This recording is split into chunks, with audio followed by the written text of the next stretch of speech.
Pepper chips ಹೇಗೆ ಮಾಡೋದಂತ ನೋಡೋದ ಫ್ರೆಂಡ್ಸ್, ಬನ್ನಿ. ಹಾಯ್ ಫ್ರೆಂಡ್ಸ್, ಇವತ್ತು ನಾನು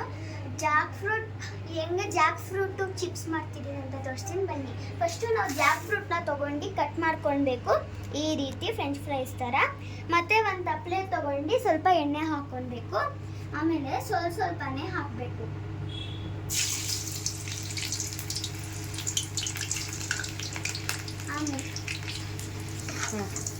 ಆಮೇಲೆ ಚೆನ್ನಾಗಿ ಮಿಕ್ಸ್ ಮಾಡ್ಕೊಳ್ಬೇಕು ಈ ರೀತಿ.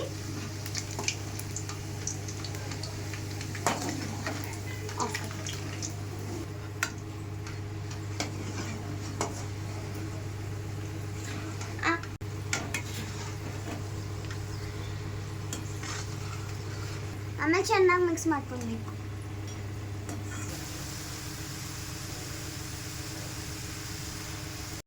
ನೋಡಿ ಫ್ರೆಂಡ್ಸ್, ಚೆನ್ನಾಗಿ ಫ್ರೈ ಆಗೈತೆ. ಇವಾಗ ನಾವು ಸ್ವಲ್ಪ ಖಾರ ಪುಡಿ ಉಪ್ಪು ಮಿಕ್ಸ್ ಮಾಡ್ಕೊಂಡು ಇದ್ರ ಮೇಲೆ ಹಾಕಬೇಕು. ಆಮೇಲೆ ಚೆನ್ನಾಗಿ ಮಿಕ್ಸ್ ಮಾಡ್ಕೊಳ್ಬೇಕು. ಆವಾಗ ಅದು ಸ್ವಲ್ಪ ಫ್ಲೇವರ್ ಬರುತ್ತೆ. ಮಾಡಿದ್ದೀನಿ, ಬನ್ನಿ ಫ್ರೆಂಡ್ಸ್, ಇವತ್ತು ಟೇಸ್ಟ್ ಮಾಡಿಲ್ಲ. ಚೆನ್ನಾಗೈತೆ. ನಿಮ್ಗೆ ಇಷ್ಟ ಆದರೆ like, subscribe and share. Thank you.